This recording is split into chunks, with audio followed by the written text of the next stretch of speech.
Ketua Cabang Olahraga Tenis Lapangan Kabupaten Bogor, Usep Supriyatman, meminta agar KONI dapat memenuhi anggaran pembinaan yang dilakukan masing-masing cabang olahraga.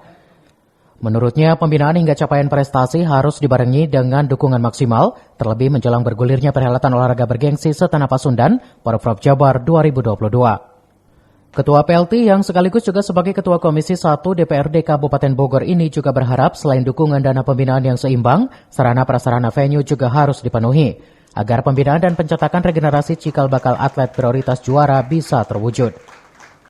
KONI itu kan koordinator ya, jadi jangan sampai nanti induk olahraga yang bagus pembinaannya, induk organisasinya yang bagus, tapi dari anggarannya nggak bagus. Ini harus jadi catatan. Dan kami sudah sepakat Pak, untuk ke depan pembinaan.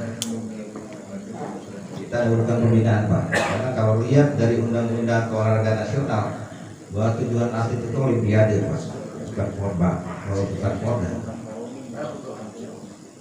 Kita harus ada kesepakatan bagaimana supaya atlet-atlet itu juga tidak dibikin pusing.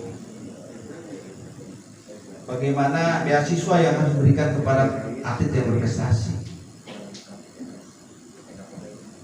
Bogor sudah mengeluarkan beasiswa, tapi diisinya atlet-atletnya ngeluh ke saya. Oh, saya sudah berprestasi tapi tidak dapat ya. Juga tolong teman-teman KONI diperhatikan, setiap atlet yang sudah mendapatkan prestasi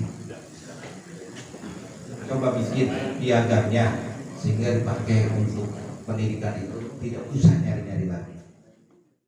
Dari Kabupaten Bogor, Cevi Suryadi melaporkan.